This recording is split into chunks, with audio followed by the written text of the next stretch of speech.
सतीश प्रकाश जी आपको लेकर आती हूँ यहाँ पर, ठीक है, साथ मिलके चल ठीक है, लेकिन साथ दिखता तो नहीं है ना सतीश प्रकाश, क्योंकि इस तरीके की बयानबाजी फिर मन में शंका पैदा करती है कि भाई ये सिर्फ क्या ऊपरी तौर पर है।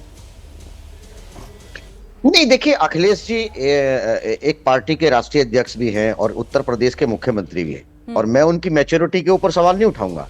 मुझे नहीं लगता कि अखिलेश जी का भरोसा क्यों डगमगा रहा है। भाई वो गठबंधन का हिस्सा है, उनको तो निश्चित रूप से अपने आप को सुरक्षित महसूस करना चाहिए, लेकिन आमतौर पर वो तंजबाजी जिस तरह की वो बातें कर रहे हैं वो कहीं ना कहीं गलत है। और देखिए, भरोसा तो तब भी लोगों ने टूटता हुआ देखा जब अखिलेश की बातें आई, तो कहीं ना कहीं उन्होंने खुद ये कहा कि मैं गठबंधन छोड़ने के लिए तैयार हूं, गठबंधन तोड़ने के लिए तैयार हूं।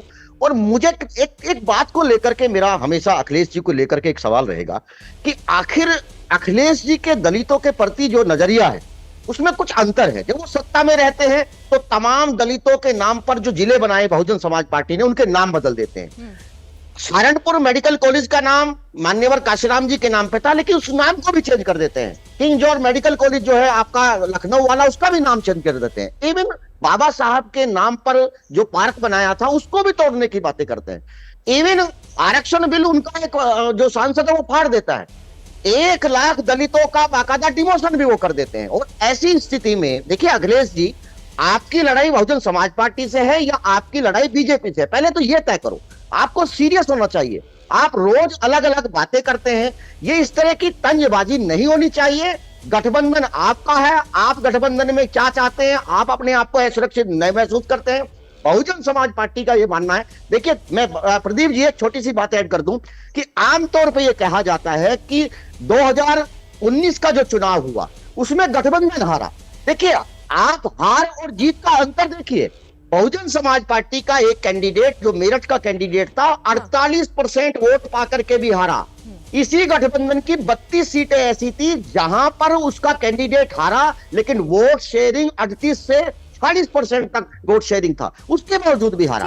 देखिए, चुनाव कैसे हुआ, चुनाव प्रक्रिया को लेकर के सवाल है, चुनाव व्यवस्था को लेकर के सवाल है। सवाल सतीश प्रकाश जी यहाँ पर ये है ना कि जब आप लोग आपस में ही भरोसा नहीं करेंगे तो फिर जनता के बीच ये कैसे भरोसा पैदा करेंगे कि हम साथ हैं और हम देश का भला चाहते हैं। मैं यहाँ पर सुबोध मेहता जी से पूछना चाहती हूँ। ठीक है, मैं आती हूँ, एक कॉमेंट ले लें सुबोध मेहता जी। तो ये तो आपसी लड़ाई में उलझा हुआ मामला नजर आ रहा है पूरा। देखिए, अभी जो गठबंधन हम लोग का चल रहा है, इससे डर कर बीजेपी के प्रवक्ता ने अनेक अनर्गल बातें कहें, शब्दावली ऐसी ऐसी बताई कि भारत की जनमानस जानती भी नहीं है उस शब्दावली को। और वहीं दूसरी तरफ देखिए, जैसे कि पहलवान रेसलिंग में हारने लगता है तो कोना पकड़ने लगता है वो, ठीक इसी प्रकार से हम लोगों की इंडिया गठबंधन की जो राजनीति है वो सर्विस मॉडल राजनीति है। जनता के साथ रहकर, जनता के मुद्दे को उठाकर, जनता से तारतम्य बनाकर हम जनता की बात जो है सदन और सड़क से सदन तक हम लड़ाई करते हैं। और दूसरी तरफ जो है वो बीजेपी की राजनीति है, एनडीए की राजनीति है, वो ऑफिस मॉडल राजनीति है। सत्ता में बने रहने के लिए सत्ता का दुरुपयोग करते हैं, संस्थाओं को दुरुपयोग करके हर किसी के पीछे लगा देते हैं। और देखिए, तो चाहे वो गोवा हो, ये आपकी कही हुई बातें तो सब जानते हैं। मेरा सवाल इससे था कि भाई आप लोग यही चीज लेकर एक प्लेटफॉर्म पर आए ना, लेकिन साथ क्यों नहीं नजर आ रहे हैं? अभी भी ये छीटाकशी, ये कटाक्ष, ये तंज कब तक चलता रहेगा? अब तो 24 आ चुका।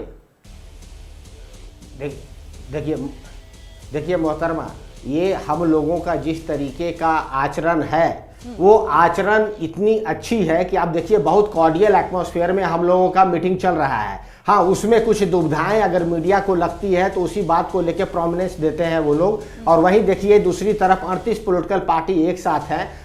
पिछले 10 सालों में एक मीटिंग तक नहीं हुई। इंडिया अलायंस से डर कर उन्होंने पहली बार मीटिंग किया था 2-3 महीने पहले। उनका कोई सीट शेयरिंग अभी कुछ नहीं हुआ है। और सिर्फ ऑफिस मॉडल राजनीति, जैसा मैं कह रहा हूँ, ऑफिस में बने रहने के लिए हर तरह की बातें ये लोग करते हैं। आप देखिए, ये लड़ाई जो है धन की है और जन की है। हमारे साथ जन है, आइडिया ऑफ इंडिया जो है उसके साथ जनमानस है। वहीं दूसरी तरफ जो धन है, अडानी और अंबानी का पैसा ले लेकर हर जगह से रैलियां करना। और आप फिर वहीं आ गए, आपने पूरा घुमा कर रख दिया। ठीक है, चलिए मैं आती हूँ आपके पास। कह रहा हूँ, ठीक है, मैं उसका जवाब अजय आलोक जी से भी ले लूंगी कि डर है क्या है। लेकिन अरुण राजभर के पास आती हूँ पहले मैं।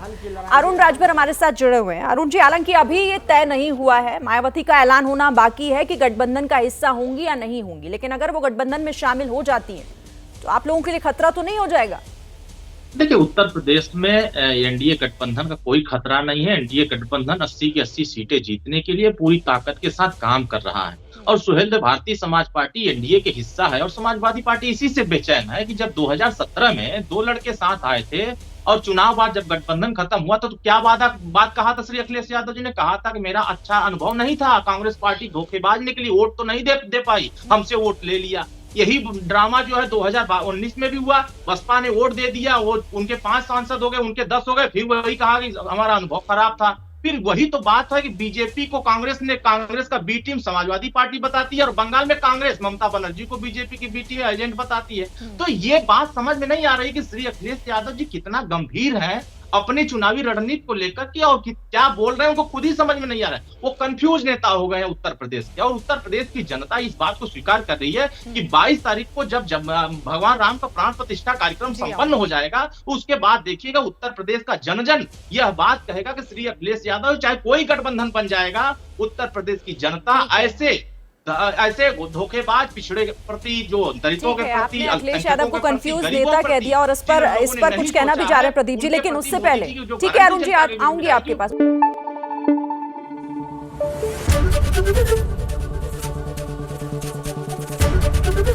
एबीपी न्यूज आपको रखे आगे।